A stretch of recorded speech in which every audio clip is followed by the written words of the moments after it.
And we're live. We're live. Welcome back. Booty whiskey. My name is Patrick William. I am a professional go-kart instructor for underage drivers. I like to wear dirty jumpsuits and instruct the youths. Don't we all, man? I don't know what that was, but it's not driving. No, it was. Oh, and I'm co-host Austin Jenny. I'm a police officer working for the GTA task force, actually. The governor's, what was it called? The GGTA. Oh my God. Governor's Grand Theft Auto. I have it written down because that really made me do a double take. Yeah. The Governor's Regional Auto Theft Bureau. Perfect. Yeah, that's who I work for. I need to research if that's ever been a real bureau in any state. I'd imagined it would be, you know. There's a lot of car problems back in the day. People were stealing them left and right. It's easy to steal. There's a National Auto Theft Bureau. A National Auto Theft Bureau. Okay. Yeah. Well, I work for the local one. The NATB. Down at the docks. I work at the local one down from the How dock. much shit did the NATB guys have to eat after counterterrorism became a thing? And they're like, you guys care about cars? They were disbanded. Yeah. All of their money went to literally Iraq. This movie was distinctly pre-9/11 in the scope of crime that they were pursuing. Who cares about those goddamn cars? We're talking about murder. If you haven't figured it out, we are talking about Gone in 60 Seconds. Wah, wah. Eleanor. Eleanor, please. Year is 2000. Oh, what a different time, man. Time capsule. Yes, it felt like a time capsule of the early 2000s. So much like hackers-esque technology. The like fingerprints, the like fake fingertips. The little like RFI readers or whatever they're called, trying to like hack cars, little fobs and stuff. The whole concept of keyless car entry was like so cutting edge. Like the idea of a key fob was like so new in 2000 that it felt super futuristic. The one character is like, I can hack anything. The DMV database. Oh, I'm gonna hack the mainframe of the DMV Yeah, the database. DMV mainframe. Like, it's such a high security mainframe at the DMV. Those underpaid fucks don't give a shit about their jobs. No, definitely not. Their mainframe is completely unsecured. It's on a Windows 95 in desktop computer. Unpassword protected for sure. Oh, man. What are you talking about? It's just 4 zeros. Yeah. This movie was incredible. Yeah. It was cheesy in all the good ways. What a fun ride. You know what I mean? Wow, what a fast, wild ride. I can still feel the vibrations. Yeah. You know, this movie being 2 hours in comparison to the last one we were talking about, you know. Which was 2.5. Yeah. Face Off was 2.5 Yeah. bloated hours. Yeah, so fucking. This was 2 hours. It still felt like 90 minutes. Yeah, 100%. It's clean, even though it was that long. Yeah. We needed it. It was well paced. The action sequences were like tight Yeah. and succinct, and then it was broken up with a good comic relief. Yeah, some of it was a little. I mean, I say good. Yeah, okay. I mean, in terms of pacing, that's what I mean, like good relief. It was relieving the different moments and creating these moments that you can bridge from one to the other. Mm-hmm. The jokes were okay. Some of them were pretty funny. I definitely laughed out loud. It was quite a pretty few times. stereotypical. Like you had the classic late 90s, early 2000s black sidekick who's just like there to basically be black and make like hip hop references. Token He's like, black, oh, hell no. Like, like, I did not leave Compton for this shit. You know, it's just that stereotypical character that Hollywood was so into. Oh, yeah. Speaking of which, very notable scene in this movie when you're being introduced to Nicolas Cage's like sort of right-hand man when they're recruiting the team. Yeah. He's a black driving instructor. Oh, yeah. And the scene starts and he's doing a lesson and the car is like jerking and braking and there's horns and then the camera pans over and it's an Asian woman driving the car and he's like lady, you cannot drive. And she gets all upset. And he's like, crying. He's like, well, hell, I can't swim. You don't see me complaining. You're like, oh my God, dude. Wow. Just calling out the joke so hard, telling on themselves so hard with the racism. No, that's crazy. This was just so clearly made 25 years ago. Exactly. It's like they're not trying to not be racist. No, they're trying to be funny. The racism is the joke. Yeah. It's just like on its nose. It's just funny at the time. This was the joke. Yeah, black people can't swim, and Asians and women can't drive, and that's cool. Yeah. We're just gonna roll with that. I wrote casual, funny Asian racism. Yeah, I was like, oh, she's just crying after he says that too. She's like, whining. This weird ass little cry. This movie was. I'm not gonna say it's great, but it's good. Yeah. Totally just a fun watch. Yeah, it's fun. You know, nothing. I mean, like, yeah, they didn't really give you a bunch to dive into for it either. You know, it was just a good, fun time. I'm glad we watched it. Should we set the stage a little bit for listeners who may not have seen this before? Yeah, please do.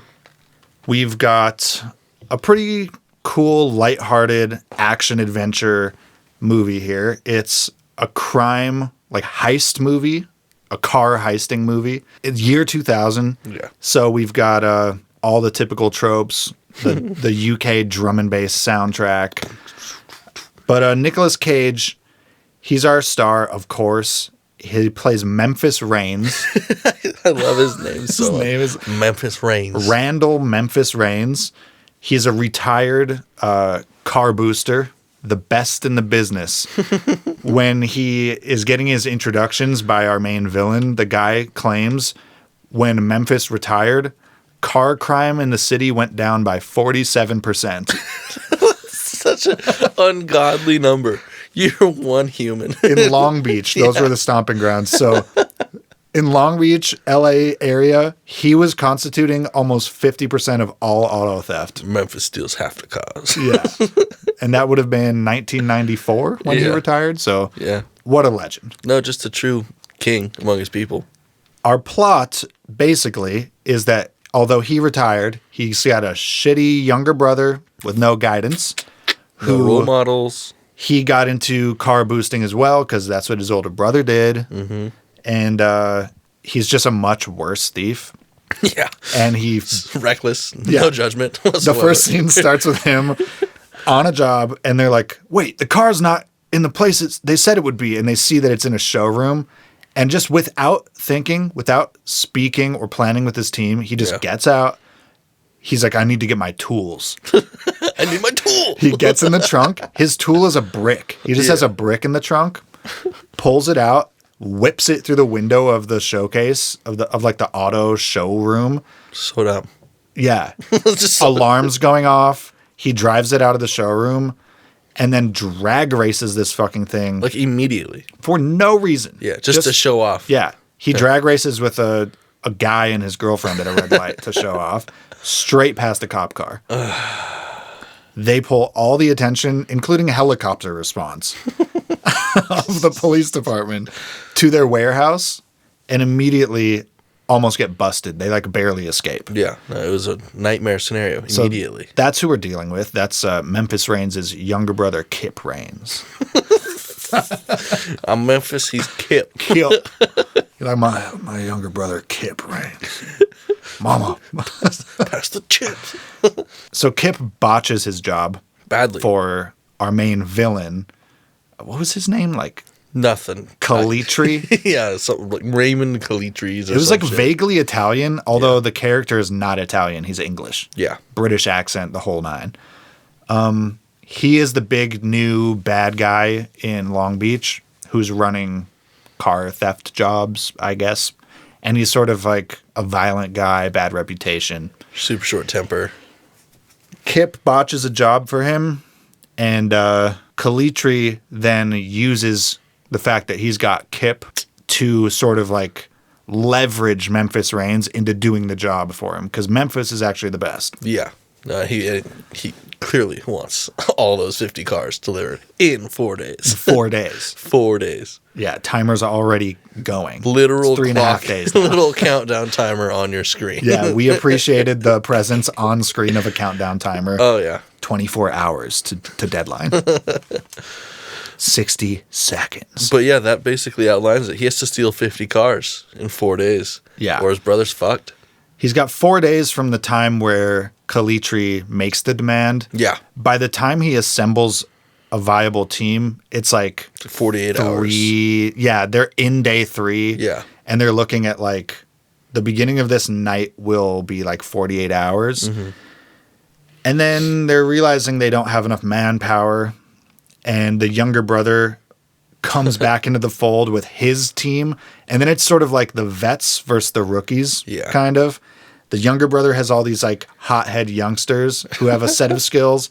And then Memphis Reigns has all his vets who are like solid but sort of old school. Cheapers, man. This is some good quality heist setup. I like it. Good script writing. It had that very Ocean's 11. Very much so. Each character has a unique skill set where they're gonna critically get involved in like one moment where that skill set plays perfectly. Hack the mainframe DMV. Yeah. Or I can just get shot in the back seat and never actually actualize my talent. Yeah, right. Yeah. Speaking of the team, I want to shout out a few of these characters. Yeah. Just a few. Yeah. Some of them were iconic. I liked a lot of them, really. The oldest member of the team and the first one that Memphis goes to for help is played by Robert Duvall. Yeah. What a legend. First of all, best actor in the film. Yeah. For sure.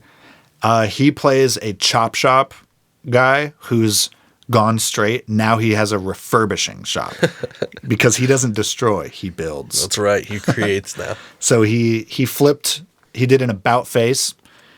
And he just fixes up old muscle cars, basically. Mm-hmm. But his character was pretty epic. He had a strong mustache. He had a leather work apron. Balding top head. Glasses on a chain necklace that hang down by his leather apron. Definitely. Which is full of pens. Oh, I didn't even notice. I was too busy looking at them. Each pen slot on his apron was full, occupied by a pen. There were at least 3 or 4. How much writing is this guy doing? I don't know. He's running through Bics like crazy. Just, consistent. He was pretty great. All of the shots that he was in when he was being introduced were like lit very cinematically. He was always like being basked in light, like had like the glowing aura of a Spielberg childhood, you know? That's just Otto, man. That's Otto. Anytime Robert Duvall is on screen, I want him basked in light, glowing. It's probably in his it's in his rider. Yeah, it's in his rider. I want all the green Skittles removed, and I want my lighting to be warm. And a glass of champagne. My mustache will have a groomer. So he was pretty great. And then the other guy that I really wanted to point out, Sphinx. Sphinx was awesome. Best character in the movie, in my opinion. I loved him. I wrote specifically about his speech at the end where everybody found out he was British. He didn't talk until the last 30 seconds of the movie. So his character is mute the whole movie. No one who's ever worked with him knows he can even talk. That's his thing. When Nick Cage calls him on the phone, he just picks it up and starts breathing. And he's like, Sphinx, if that's you, press a button. And he just slowly reaches his finger over. He was played by a really recognizable actor whose name I have never known. Not a clue. He's like a really tough-looking British guy who always plays like a street enforcer gangster. Yeah. He's in a ton of Guy Ritchie movies. Lock, Stock, and Two Smoking Barrels, Snatch are like the 2 big Guy Ritchie ones that I'm thinking of. Yeah. English crime, caper, thrillers, sort of fast-paced, witty. Everyone's got like Tarantino-esque dialogue. Gotcha. Firing on all cylinders. Yeah. Nice. Like the Aaron Sorkin of crime. Yeah. That guy's always like a tough guy. Yeah. Well, look at him. Yeah. He has that face, that body type. Of course he's going to be the tough guy. We should look him up. Yeah, probably. But I'm not gonna. Yeah, just fuck it. Booty whiskey. Welcome to the show. Yeah, he was good. It's not that important. It's not that important. I can't spend 20 seconds on it. No. Timothy Oliphant. That's how you say his name, right? Yes. He was okay. I like him a lot more in other shows. I wish he would have done a little more. Right, me too. His character was pretty dumb. Yeah. Yeah, he never really got a chance. I mean, maybe he played the sidekick cop. Yeah. Detective investigating car crime. Whereas our lead is like a strong detective who like is serious about his job. He knows Nick Cage's character personally. Yeah, too, he has a personal backstory. Yeah. He like used to go against him back in the day. And he knows a lot about cars. He's got a respect for cars. Therefore, he has a respect for Memphis Reigns. Yeah. Because he's all about the cars. He never did it for the money. That's the thing. We love the cars. That's the thing about Memphis Reigns. He's explaining to his younger brother. And his brother's like, you were just out there taking all the easy money jobs. And he's like, I'm going to stop you right there. He's like, it was never about the money for me. I did it for the cars. I wanted to know what they're like. He's like, what? He starts listing colors. He's like dazzling aquamarines and he's like sunburst yellow. And Marlboro red. I wrote that one. Yeah. So he's got a real affinity for like beauty, passion. When it comes to cars. Yeah. He's a good guy. Yeah. Kind of. Timothy Oliphant, his character was like supposed to be comical, but just kind of came across as like dim-witted. Yeah, it's kind of dumb and flat. It's never really shined at all. Could have been better. Yeah. Jolie, weird.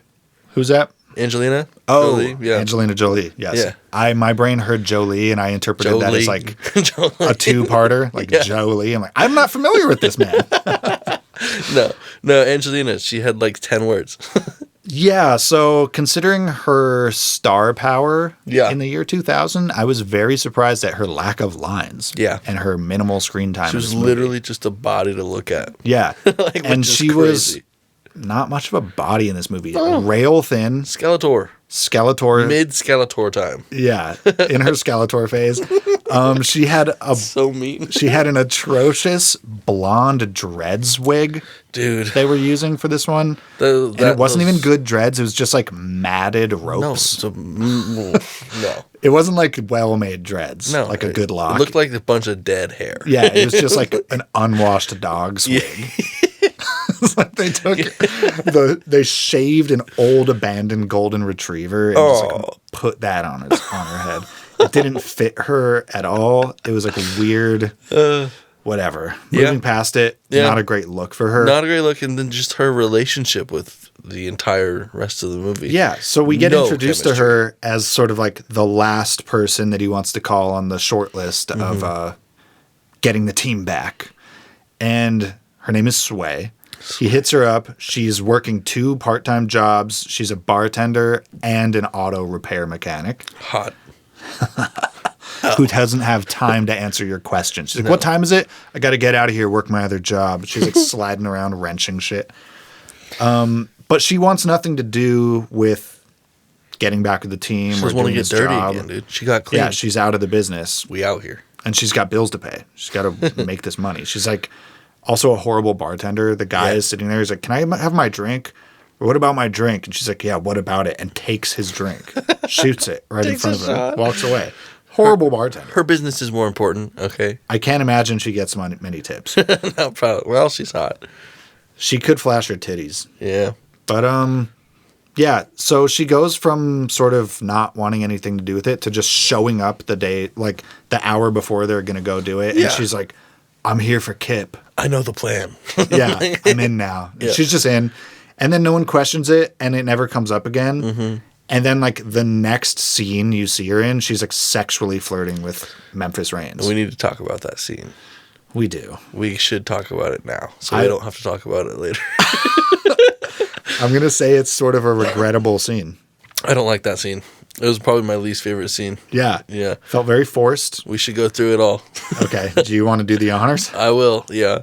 They are scoping out one of the cars they're about to steal. They're in the car. Yeah, they're in the car scoping out another car that they want to steal. I think they're in the car they're trying to steal, but the owners of the car are in the room with direct window view of the car, and they're waiting for them to leave the room to drive away. Got you. But the owners are having sex, and they're watching that couple have sex. Yeah. Which is what brings it up. Have sex, yeah. Yeah, they're stripping and making out. Yeah. And they're getting horny. Definitely. Yeah. And they start saying some stuff, some car stuff. What does she say? She says, she asks him, what's more thrilling, sex or stealing cars? It's like, well, what about having sex while boosting cars? And she's like, that doesn't work on many ladies, does it? He's like, oh, I didn't mean, I just blurted it out.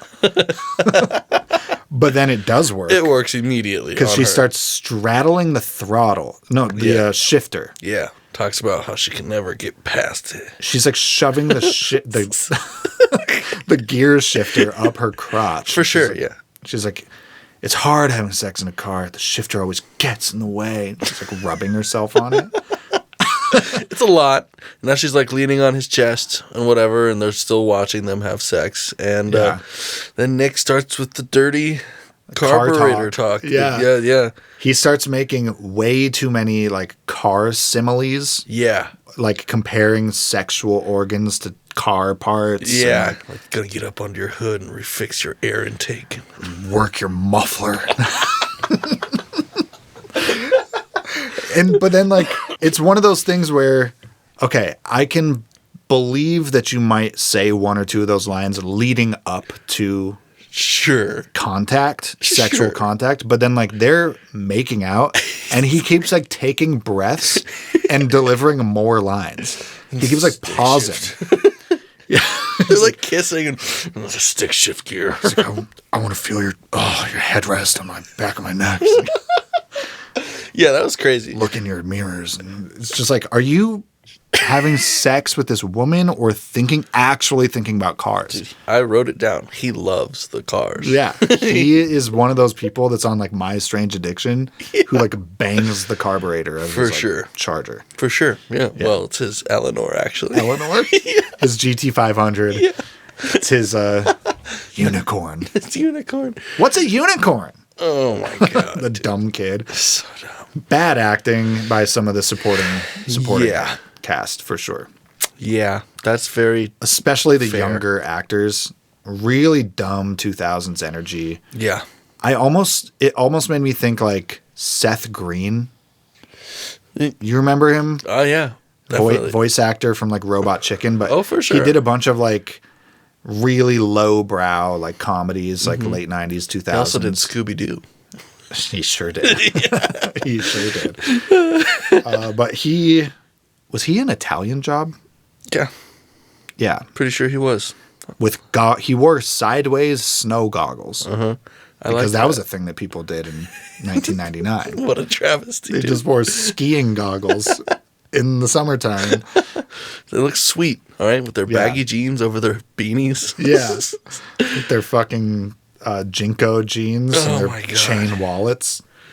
Jinko jeans. Yikes. I haven't seen those a lot at work recently, more than I'd like to. Oh, that's unfortunate. Yeah, I know. 86th. We work with them. Oh, no. Yeah. Someone's been wearing them at work? Yeah. Okay, we can stop here. They might listen. Yeah, maybe someday. Moving on. This movie.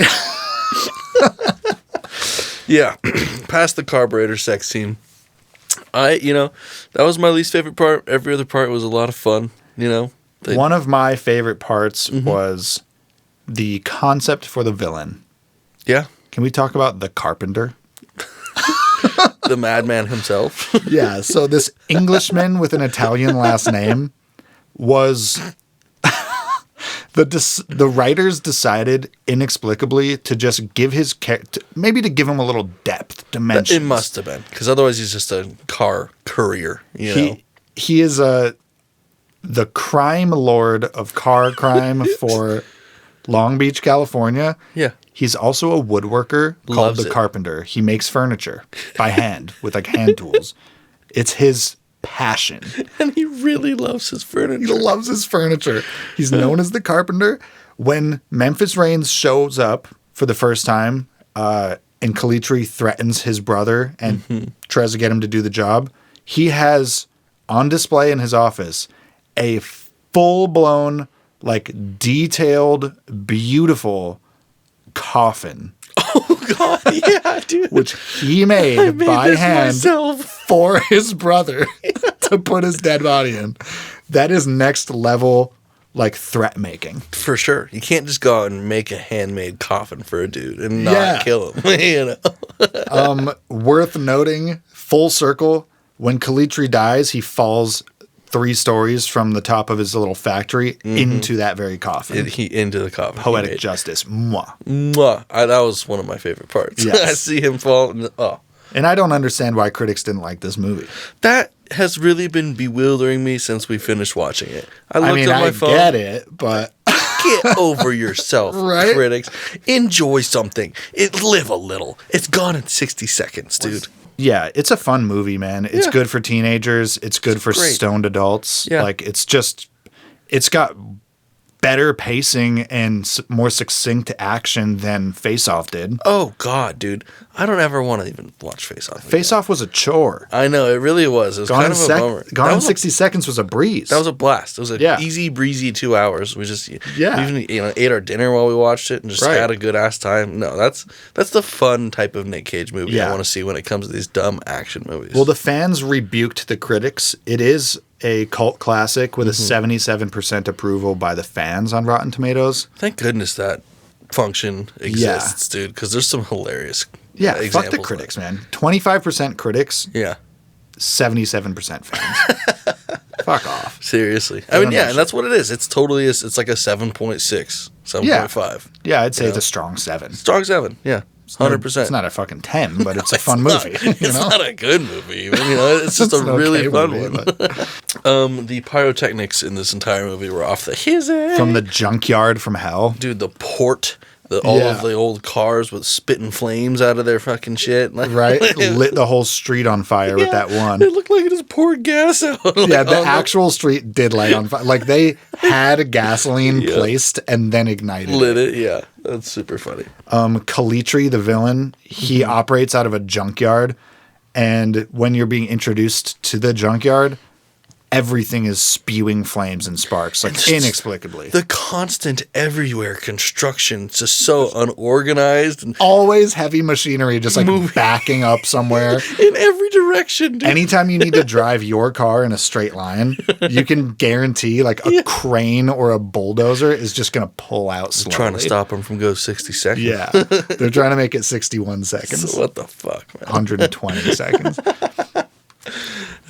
Speaking of which, during the final chase, where he finally jacks, let's say boosts. That's the term they use in the movie. So let's be professional. We're boosting cars. He boosts his unicorn, Eleanor, the GT500. He's got history with this car. He's tried to steal it multiple times in the past, and it's always failed. It's the last on his list of 50. Saves it for last. 49 done. He's a poetic man. Poetic justice. He's there for the cars, not the money. That's right. The final chase with Eleanor was quite good. Yeah. I think it was fun. Yeah, it was a good, well-directed car chase, essentially. And it had brakes. Yeah. That's what Face Off lacked. Totally. It would be like 3 minutes of, like, high-octane chasing, evading cops, jumping. Yeah. Barely not getting that ding, that scratch. He's trying to deliver the car in mint condition. Yeah. But then he'd pull into an alley and hide for a sec. He'd catch his breath, make a phone call. The scene relaxes. You get 60 seconds of some comic relief or just, like, some relief in general. Yeah. And then a cop car will round the corner and it's like, oh, gotta go. And then it's octane goes up again. Back to it. He's like, come on, baby, I need you now. Yeah, Not right now. I'm sorry I hurt you. The engine is stuttering out. It's like, oh, not right now, Eleanor. He's like whispering to the engine. And she does. She puts out for him right then and there. He jumps a traffic pileup on a bridge. Insane. Yeah. He gets cornered between a huge pileup. There's no way to go forward. And then there's cops pulled up all behind him. He's got no way out except What's that in the distance over there? Is that a ramp? Is that a conveniently placed vehicle transport truck with a lowered gate that I could definitely drive up and launch my GT500? And it's at the perfect angle for me to accelerate from where I am right now all the way. Upshifts flawlessly from 0 to 80 in 5 seconds. Oh, it's like, 5 gears. He goes... He goes like a gear a second. Flawless execution. Hits that ramp going like 90 miles an hour and launches that car over like 10 car lengths. That was like 150 feet. Lands on the top of an ambulance, flat ambulance. Oh, yeah, dude. Smooth. And then immediately has control again. Yeah. He 3 controlled swerves and then he's driving straight again. Yeah. And the cop can't even believe it. No. Oh, he's just that. He's fucking Memphis. Dude. He's Memphis Reigns, baby. I go 0 to 90. Pretty sweet. During that chase, he gets into like another construction zone. And the car chasing him gets hit by a swinging wrecking ball. Oh, yeah. The timing on that is ludicrous. It's hilarious. The wrecking ball plows this car through a concrete wall. It should have kkilled that guy. Yeah. The people respond to the crash, pull him out. They're like, "Are you okay?" He's like, "Yeah, I'm fine." He's like, "'Cause you just went through a wall."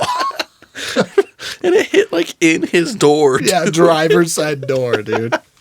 Even if you didn't go through a wall, that is killing you. Yeah. That's a death sentence. At one point when they're driving through like those construction yards, there's that giant oxygen tank. like the top comes off, and that thing just causes the most havoc I have ever seen. And when you say oxygen tank, people are going to think like... Not a small one, like the size of a propane tank. Like the kind that you would homestead with. You put it on the side of your log cabin, and it supplies you for 2.5 years. Yeah, exactly. It costs thousands of dollars to fill up. It was massive, bigger than the cars. For sure. It's rocketing around this construction yard. So fast. Hitting everything. Like a pinball. Yes. Let's talk hairline. Hairline check. It's thick. Yeah. It's beautiful. Voluptuous, even. It's not widow's peaked. His receding hairline is like up front and center now. That's like $1 million hair job. He's had work done.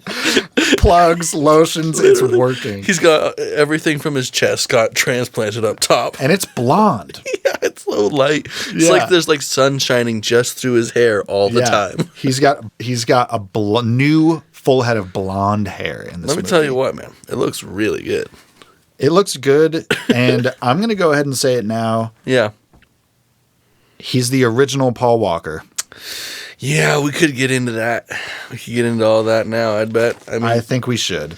Well, I wrote on my second page of notes in about, half the size of the page, family. It's all about the family. There's a certain bald someone out there that would really... enjoy this movie, I think. So when we first started thinking about Gone in 60 Seconds, Kaylin brought up Fast and Furious because she likes those movies, and there's a natural comparison. And she was thinking at the time that Gone in 60 Seconds was ripping off Fast and Furious franchise. I assumed so as well. I think most people, if you just ask them, probably do think that. Yeah. We looked it up. It came out a year before Fast and Furious. It's crazy. And I have more details about this after we did some more research, but our initial discovery was that the producers of Fast and Furious basically decided to make that movie because of the success of Gone in 60 Seconds. It's not a bad idea. Pretty well. It had a $90 million budget, got $230. $237. Yeah, that's a good yield. Yeah. Yeah, I mean, it wasn't a box office failure as far as it goes. Just critical. So it sort of opened the lane for high-speed car adventure. Yeah. And look what it did. Yeah. Fast X. Bro. And so we were watching this movie sort of knowing that, and there are a lot of parallels that Fast and Furious drew, I think, from this movie. So many similarities, dude. Like just assembling the team and the focus on type family of people that are in the group. It's all like how you said, hyper specific to one job. You got the tech guy, you got the funny black relief guy. Yeah, you've got drinking the beers with the squad. Oh, yeah. The barbecue in the backyard at the end. Yep. It's talking about family. Literally. There was a shot of Nick Cage's face towards the end during that Eleanor chase scene with his blonde hair. Yeah. And he's like driving the car, looking all cool, looking out to the side. And I thought to myself, that looks like Paul Walker. Yeah. And I literally think they based the appearance of Paul Walker's character off of Nick Cage in this movie. I think if we did a side-by-side, I looked at them together. Well, those posters that you showed me, they were even like the same color schemes. Yeah. Like orange, green, and red, and yellow. You look at the movie posters, it's like the same poster. Yeah. You look at Paul Walker's blonde hair and his little blue eyes and his look. He looks like they're emulating Nick Cage in this movie. And I just think Gone in 60 Seconds is the prototype. It is. And I think that specifically for Fast and Furious 1, it was refined, I think. Yeah. As far as like a good movie goes, I think it was probably better acted. It was not a total ripoff or anything at all. We actually looked up some more details about it, and not only is Gone in 60 Seconds a remake, which I did not realize, there's a 1974 version of this movie by the same name. Yeah. So that's just like an updated version that they did here.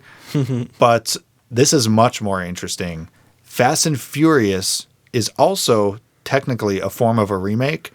They co-opted the Point Break script to make Fast and Furious with Keanu, and is it Patrick Swayze? I didn't look it up, but I swear, dude, it looks just like him. I think it's Patrick Swayze. We could call it Patrick Swayze. Point Break, I'm sure people have seen this, it's another crime heist movie. Mm-hmm. You've got an undercover cop infiltrating a gang of surfer dudes who are also extreme bank robbers. Nice. And Fast and Furious, they just replaced surfing with street racing. Yeah. That's it. Yeah, they then took half the elements out of Gone in 60 Seconds and put it in their story. They took the success of Gone in 60 and just used a different script and replaced the surfing with street racing, and that's how you have Fast and Furious. Yeah. It's crazy. Yeah. Well, I mean, down to the undercover cop thing with Paul Walker. Yeah. The family ties. Family ties. And now Vin Diesel's a billionaire. Yeah. Thank you, Nick. Thanks, Nick. What would just we do without you? More proof that Nicolas Cage is a phenomenon and a cultural touchstone. That's exactly right. He spawns ideas. He spawns billion-dollar 10 movie franchises out of his pinky shits. His wake. He just shits them out. Vin Diesel's whole career. Yeah. Thanks, Nick. Thanks, Nick. Why did you actually do that? So that I thought was very interesting, and it's sort of a fun little piece of trivia for the fans. It's definitely neat, I like seeing when there's that clear tie over to different movies. Mm-hmm. Memphis Reigns is distinctly a good guy. Yeah. He does have a past of being a criminal, but like he said, he was never in it for the money. He was in it for like the beauty and the respect for the cars. He's in it for the love of the car. Now, this is reinforced in a very ham-fisted way by the writers. Early in the movie, he needs to get back into his life of crime to save his brother. Oh, yeah. But 6 years ago, he promised his mom. His old mama. His mama, who's a his mama. She's a hardworking waitress in her 50s at a classic American diner. That's how you know she's family values. Exactly. She cares. She's serving up slices of pie and coffee to businessmen on the go. It's just her and the boys now. He promised her that he would get out of the life of crime and go teach go-karting skills to children. What the fuck? Before he decides to do the job to save his brother, he goes back to Mama. He's got to meet with his mama. And she explicitly gives him the moral permission to re-enter a life of crime. She says, do whatever you have to do to save my boy. You gotta save Kip. You gotta save that Please save Kip. Little Kipster. That's awesome. So the movie is like very clear. It's very like black and white. Oh, yeah.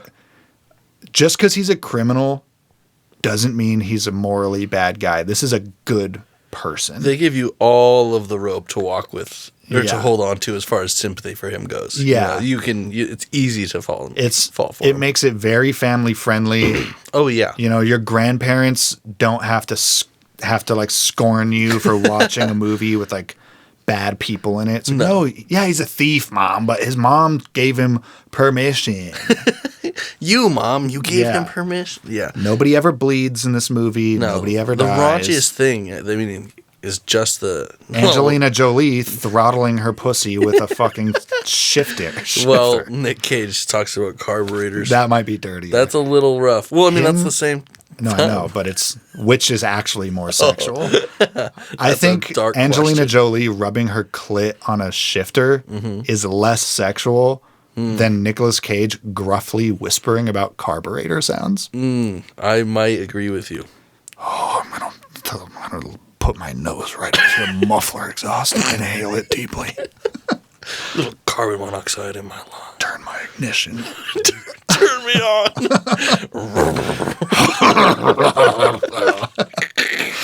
So incredible. Yes, it is. There's a symbolic beard in this movie. Symbolic beard removal. Yes, well, with and without. Yes. When Kip was still that's his name, right? Kip. Yeah. It's a great name. I know a lot of Kips. They're all great. Yeah. When Kip was doing the low down dirty boosting that his mama hated so much, he had this scraggly beard, He was always looking just like tired and disheveled. And there's a moment that he's back and like the whole situation's over and they decide he shaves his face and he just looks like a sweet little angel. He's clean shaven again. Yeah. And he's clean of conscience. That's fucked up. It's what did they have against my beard? I love beards. I feel judged. I have a beard. I am persecuted. Victims. We are victims. Yeah, I mean it's just cheap writing. Of course, no, I know. It's just so silly. There was also another scene earlier in the movie where the symbolism was so cheap. Which one? In the kitchen when they're first catching up after Nick Cage sort of rescues him by accepting the job. Mm-hmm. They're in his kitchen and his younger brother's cooking. Oh my God, yeah. He's a mess in the kitchen. He serves him a plate of chicken. And he's like, "What'd you put in this?" And he's like, "I don't know." Yeah. And then Nick Cage tries to take a bite.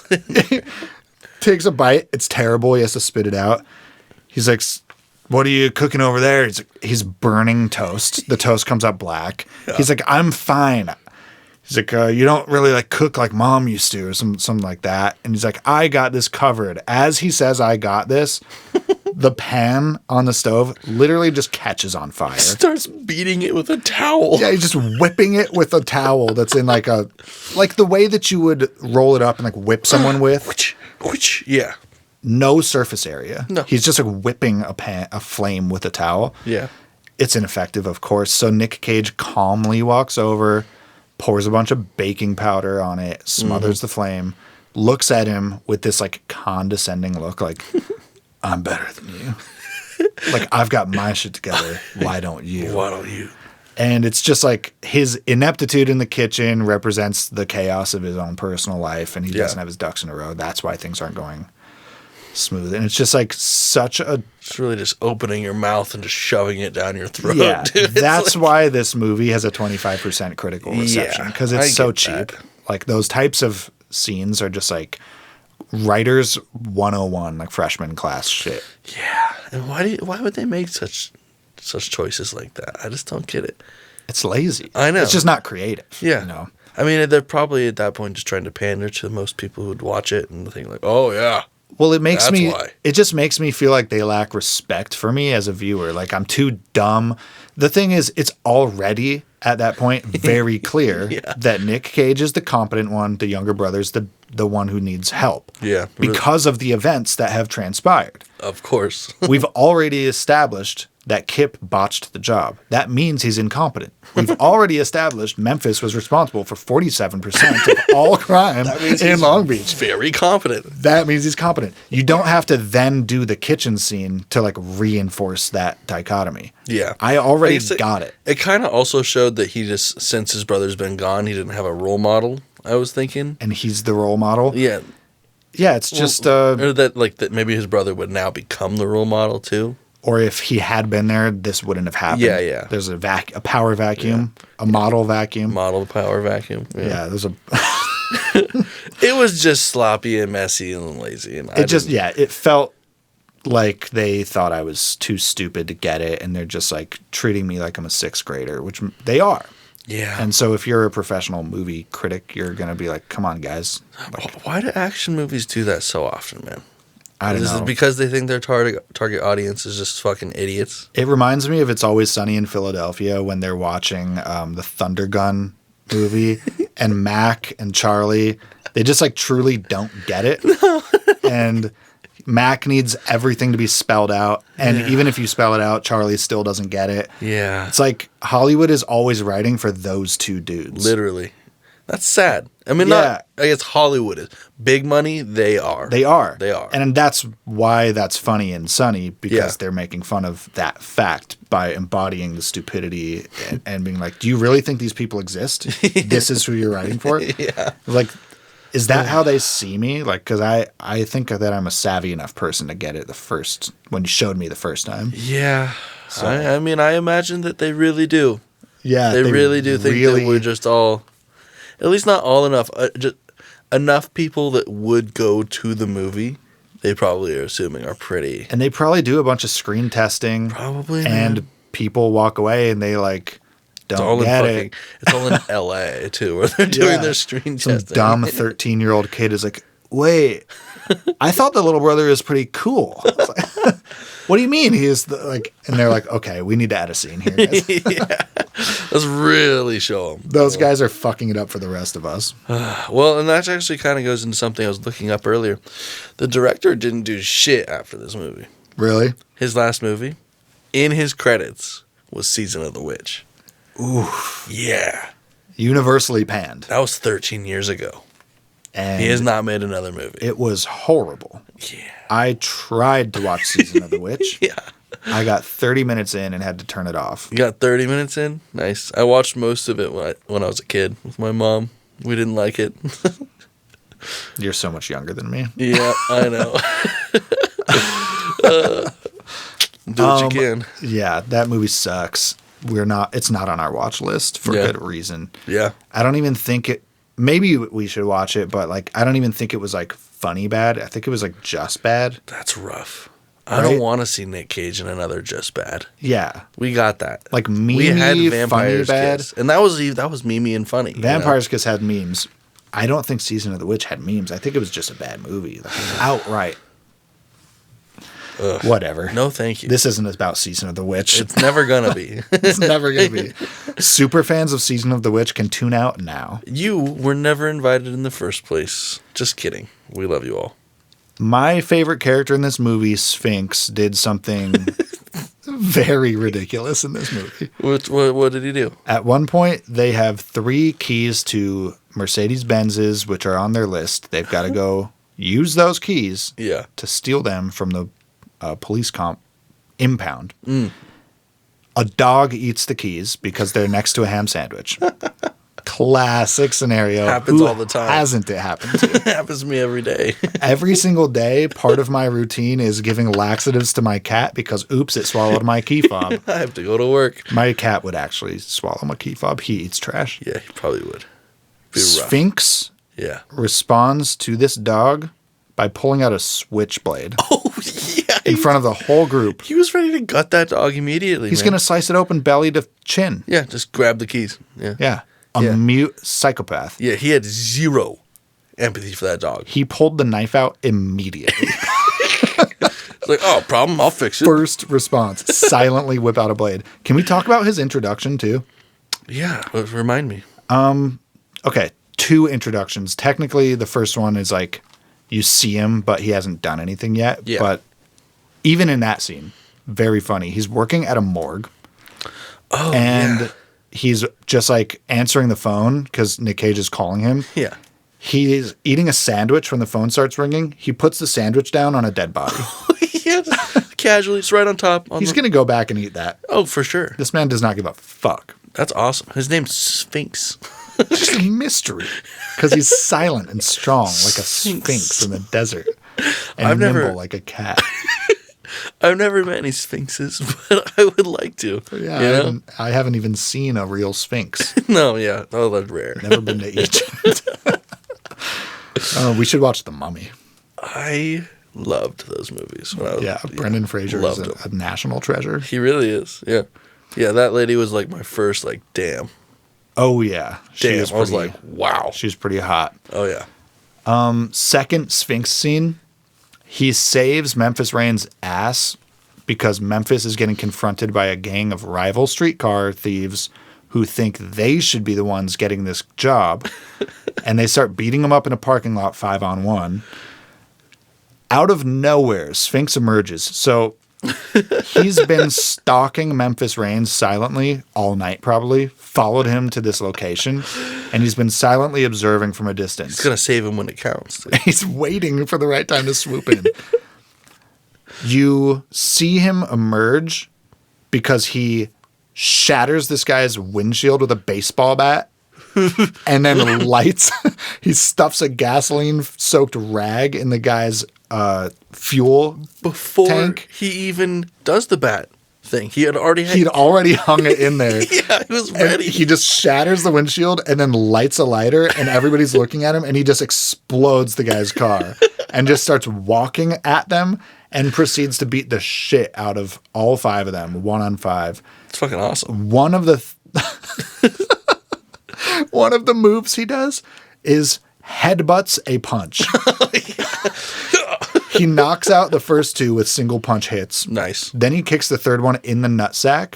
The 4th one finally gets a punch off. Yeah. Swings for the face. He doesn't block. He doesn't dodge. He headbutts into the punch and breaks the guy's hand. That's the only time I've seen someone I've never seen that in use anything. their face to receive a punch offensively as a counterattack. Incredible. That's Sphinx for you. When you started talking about that just a second ago, I thought you were talking about the Mummy for a second still. Oh, my I was God. like, wait, what Mummy scene, dude? Yeah, when he blows up that guy's car in Egypt. Yeah, no, The Mummy is great, though. It is responsible for my phobia of, like, subdermal insect infestations. Those fucking scarab beetles. The scarabs, when they dig in and they're, like... crawling around. Oh, I do not like bugs anymore. Like, I don't mind bugs broadly. I don't like any bug that's going to burrow. Parasitic, leeches, ticks. That could also be because I had Lyme's disease as a kid, but I'm going to blame the Mummy more than my disease, to be honest. I mean, it's such a graphic visual. Yes. It's disturbing. Of it, you know? Yeah. That's it's gnarly. scarier than Imhotep.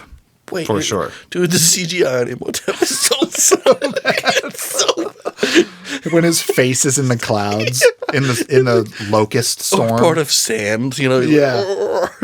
He's dying. He's becoming sand. Damn, dude. We should do a fucking Mummy 1 and 2 special episode. Bonus arc. Yep. For sure. There's a pep talk in this movie that I want to talk about briefly. Notable scene. Yeah. Hit me with the... Finally, the gang is all together. It's like 11 people in a garage. Nick Cage has pulled out his old set of like lock picking tools and his leather jacket. He's looking good. He's looking good. He walks down the stairs in his leather jacket. Everyone's waiting for him. He addresses the crew. He says like, "All right, everybody. Wow. Keep it real." Yeah, he says, "All right, everybody. Keep it real. Think slow. Everything's going to be right. Donnie, play lowrider." And then Donnie doesn't immediately play lowrider. He's like, "Lowrider, Donnie, lowrider." He plays it, and then Lowrider by War comes on.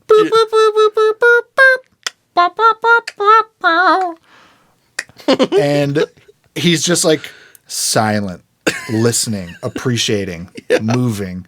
All the veteran members are used to this because it was his ritual. Yeah. The old wizened black man puts on his bowler cap, his fedora, and like touches the brim. He's like, Angelina Jolie like rolls her eyes but leans back knowingly. Yeah. Yep, here we go again. Lowrider. All the young kids are like, what's going on? And they're like, shh, let him do his thing. Let the low ride. This is the magic moment. Yeah. Nick Cage has a cagey moment here. Huge. He's like listening to the music, and then he does finger guns. He's like, all right, let's go. It's just like, all he needed was to absorb like 15, 20 seconds of Lowrider, and he's good. Okay, let's go. He charged up. He's doing these like finger motions. Yeah, man. We should get into the Cage level overall. What you think? It's medium. It was medium. Right? There were a few big cagey moments, but they were short-lived. Very much so. Controlled Cage. It was very controlled. Yeah. It was more of a mousetrap than a cage, though, really. Pretty light. It was just like 2 or 3 short scenes. One of them was dialogue-based. I forget the context of it. I know what you're talking about. It wasn't anything. I think it was the very end, and he was confronting Kalitri.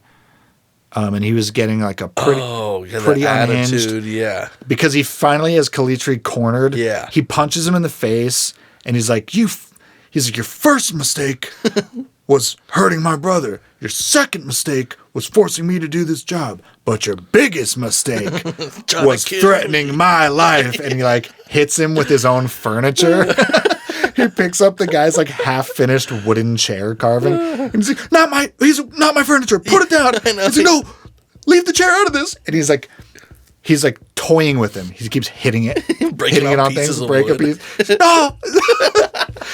And yeah, that was pretty cagey. Yeah. But there were only like 2 or 3 of those moments. Yeah, I was pretty thinking small. a straight 2.5 down the middle for me. I'd say it's a 2 for me. Yeah. More of a mousetrap than a cage. Yeah. Sort of small scale. Yeah, a little bamboo cage for me. Yeah. Yeah, tiny.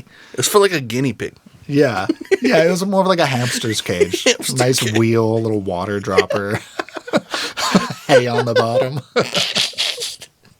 We feed him nuggets. Pellets. Yeah, pellets.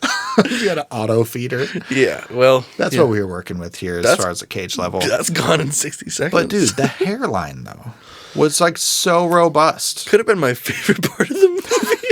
Yeah, dude. It was just so. He just clearly spent so much of his entire fortune. Hollywood's best doctors worked on that hairline for like 6 months before the production of this film. Dude, when he got his face back on, he just got the upgrade with the.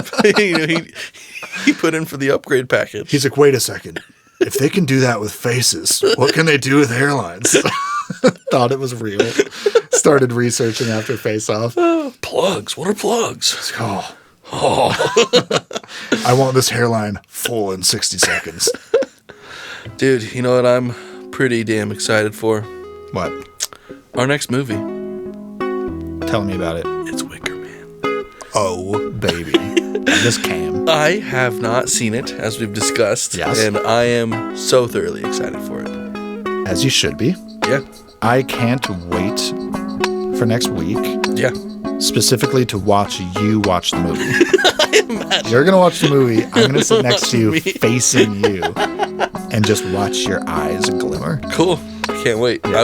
I want a 10 out of 5 Cage. Yeah, that's my goal. You're going to get it. Awesome. This is high octane Cage. Hell yeah, man. It's pretty cool. I'm not going to go into it. I think we've already talked about it on mic in previous episodes. Yeah. We're going to get there, but it's going to be glorious. But people should know that's next up. Absolutely. Then it's sneaking into modern, dude. It's got to be Lord of War and then either Weatherman or Matchstick Man. Pretty sure that's what we agreed upon. It's not Con Air, no. Although multiple people have told me it should be. Too late. But, yeah. We've passed that gravy train. Maybe if people respond well to us publishing this. Oh, dude, we'll throw up a little poll. We can go back and do like 4 more Cage movies if people really want it. Dude, we should create a poll for the thing. Yeah.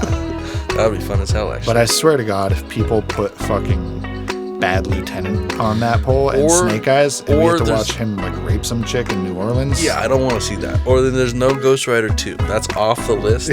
But National Treasure 2's on the list. That's available? Yeah. People can vote for it. Can they vote for Season of the Witch? Yes. They can vote for whatever the fuck they want. And they vote for the Croods. Absolutely, they can vote for the Croods, dude. I'll watch the Croods again. Oh, he was in Snowden? Yeah. Wow. Yeah, man. Let's freaking, let's blow this popsicle stand. Yeah. We didn't get to this interview. I don't think we need it. No, it wasn't. Yeah, this movie was explained. Yeah, we've got it. Yeah. Well, thank you guys for listening. Pleasure as always. Booty Whiskey. Booty. Gone in 60 seconds. Yes. We are gone. We are. In 60 minutes. We are farmers.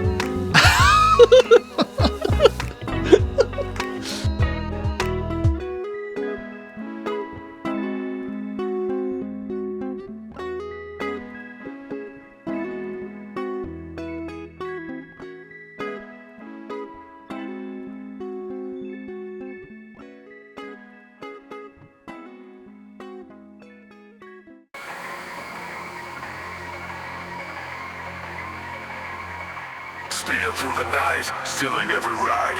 Gotta say my brother, no time to hide. For the corridor, mother kicked a nod to break every law. Doing it for family, bound to rob. Gone at 60, no time to hesitate. Stealing cars for fate, bro, it's not too late. Don't mess without the Sphinx. He'll blow up your car. Angelina, Jolie will be watching from afar.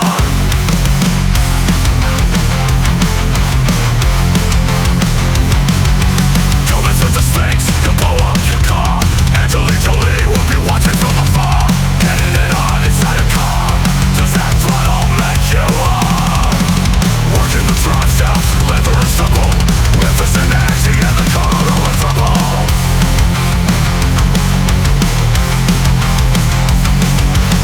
Against the clock, every car unlocked. Mother's words ring true to what we must do. Caught at 60, no time to hesitate. Stealing cars for fate, bro, it's not too late.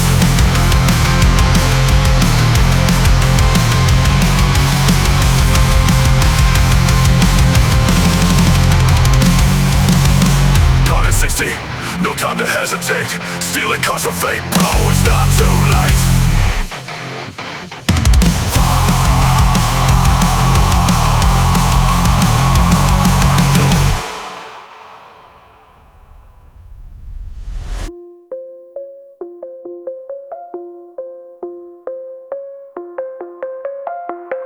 Don't mess with the Sphinx, he'll blow up your car.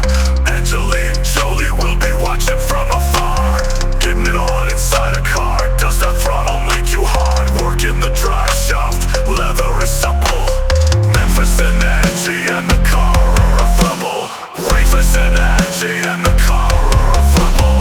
Racing against the clock, every car unlocked. Mother's words ring true, do what we must do.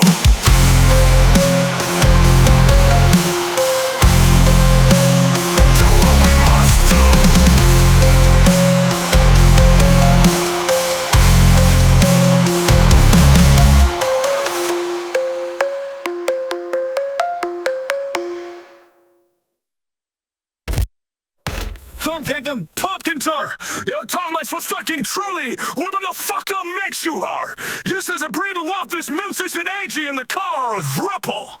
Racing against the clock, every car unlocked.